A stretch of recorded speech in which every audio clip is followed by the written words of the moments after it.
The D, man. Yeah, shout out my nigga from D's Media, you feel me?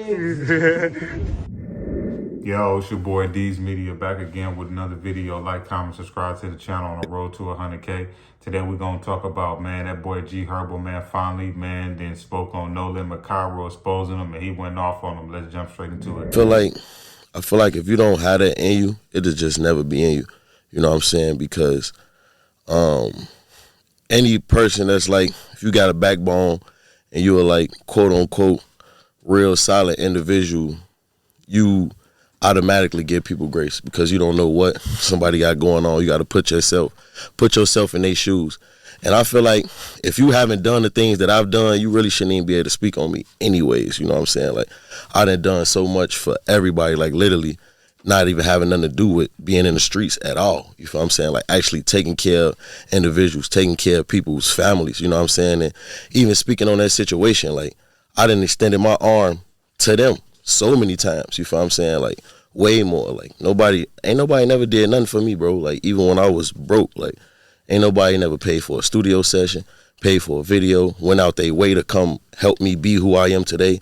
And I used to go out my way for people moms, for people aunts, for families, for people going to jail, for people dying. Like, I done that.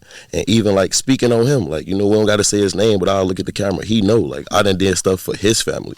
So for him to say that, you know what I'm saying, it's like, I just looked at it like the best response is no response for me. You know what I'm saying? Because everybody who know me personally know who I am and know what kind of guy I am and know what I put on the line for everything that I believed in. You know what I'm saying? So I feel like even after that, speaking on that situation, like, it was a lot of regret behind that. You know what I'm saying? He wished that he never did that. You feel me? Because it got like internet attention. You know what I'm saying? But personally, like, internal, it didn't really go the way that he thought it was gonna go. You know what I'm saying? Like, because you can't ruin a guy like me. You can't like assassinate my character, bro. I've done so much and I'm a man before anything. So ain't nobody gonna ever come and make me behave a certain way. Ain't nobody gonna make me do nothing. Ain't nobody gonna make me go back on my word. Ain't nobody never gonna take nothing from me. You know what I'm saying? So it's like a lot of times when you go out and put yourself, like, you know what I'm saying, on a spot with that, now it's like, oh, I see how you feel. So now I could just fall back and remove myself away from you and everything that's attached to you. You know what I'm saying? And that's what I did. So I feel like having access to me is more valuable than anything, you know. So in 2018, Herb say, man, I got the 150 Dream Team label. I'm finna sign like 3-4 y'all. He was trying to sign Lil 40. You know, you probably know him. His rap name, Lil 40, that's one of the guys. Crazy James, J Dot, my nigga Hollow. And some more miscellaneous guys on the label. But it was only like 4-5 of the guys he was trying to sign. He gigged folding them up. Yeah, I'm finna sign y'all to the label. Ooh. Folding them ready. We in the trenches hungry. Not even we. They in the trenches hungry. But I'm hungry too. But I'm just speaking on their behalf. Folding them hungry. Now, nigga who up all these hundreds of thousands, M's, whatever.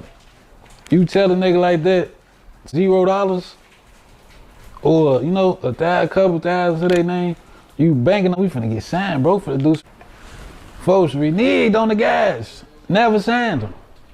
Got them doing all type of weird, wishing, trying to see is he still for the dude. Don't do this weird. Like, I don't salute that type.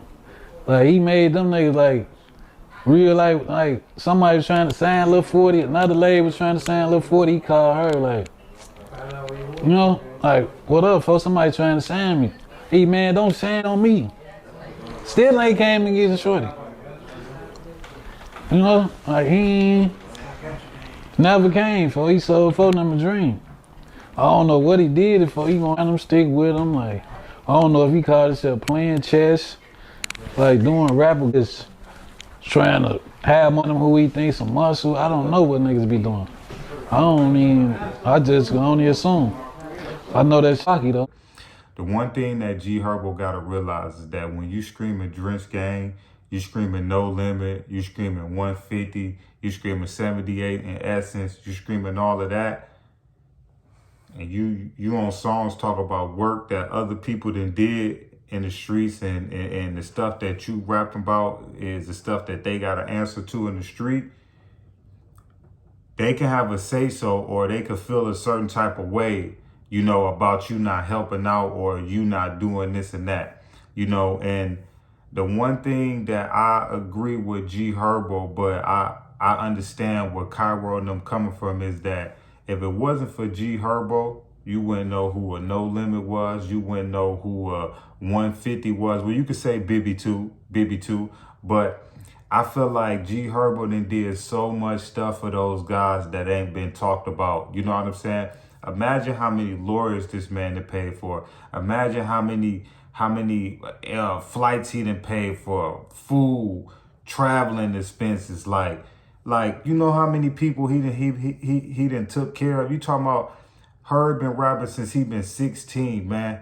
You know how much money he done gave away to homies, they moms, paid for funerals, paid for bond money, all of that. So the one time that Herb say, you know what, yo, you know, I'm caught up in this legal situation or whatever the case may be. I got my own family now. I got to start thinking about, now you being funny. You know, you could do 10 things for a person, but the one time you tell them no, they gonna be quick to expose you. But that's what come when you rapping about, you know what I'm saying? When you still rapping about Nolimit, you still rapping about this. Yeah, bro, you can't, yeah. You rapping about stuff that we doing in the streets, or the stuff that you rapping about we got to answer for. You definitely right, bro. We gonna have to say so, or we gonna have the right to feel some type of way. And that's where Herb got to start learning to separate it. If you want to keep being Drench Gang, and you want to keep talking about what they doing or what they got going on, bro, you gonna have to look out for them dudes. You know what I'm saying? It don't go both ways. You can't scream Drench Gang, Nolimit, and then you ain't doing stuff for those dudes. You know what I'm saying? But also, every street dude got in their mind that, oh yeah, somebody gonna bring $100,000 to the block and break it down and we gonna get changed. No, bro, just because King Von did that with his people, that don't mean everybody is like that. You know, I don't think that G Herbo ever had the type of money to take care of those type of dudes. You know what I'm saying? You got to think. Herb been in a bad contract. He done sued his manager. He done sued his old label. He done said that they done stole $15 million. So Herb might not have had the money that those dudes thought that he had, you know. But I feel like where they got mad at Herb is that if you want to go to sunny California and live your life, and go ahead and do that. But as long as you screaming Drench Gang, as long as you talking about certain things, bro, kick in or kick off, you know. And people don't realize that, bro. That's part of being in the gang, bro, you know. And y'all might call it extortion, or y'all might call it or whatever, but bro, it's no different from the situation with Chief Keef when he left O Block. Bro, you ain't about to be rapping about our lifestyle and the stuff you rapping about we got to answer for in the streets and all of that, and you don't want to do nothing for us. You ain't buying no chains. You ain't doing none of this. Some dudes ain't going for it, you know. But that's these rappers, man. These rappers want to still have ties to the streets after we all know that they ain't in the streets no more. Now, maybe 10, 12 years ago, Herb probably was still in the streets of Chicago, you know, active with Nolimit and hanging with them. But in 2024, if y'all think Lil Herb is still doing any type of nonsense in Chicago, you a fool. That man's a family man living in California. So that's the stuff you need to start rapping about. Can't rap about Drench Gang and the work that they putting in and the stuff that they actively doing every day, because you ain't doing it. You know what I'm saying? You just ain't doing it. But at the end of the day, man, you know, a lot of people gonna feel some type of way about kicking Kyro when he down, because everybody know Kyro locked up. But at the end of the day, man, you know, you tried to expose Herb and he just responded, you know. So people respond on their own time, on their own accord, you know. So, but some people gonna call Herb weak for speaking on Kyro when he can't really defend himself. But at the end of the day, somebody asked Herb a question. But I love y'all, appreciate y'all so much. Peace, positivity, network growth. Let's say these kids that ain't never too late. I love y'all so much. The D, man. Yeah, shout out my nigga from D's Media. You feel me?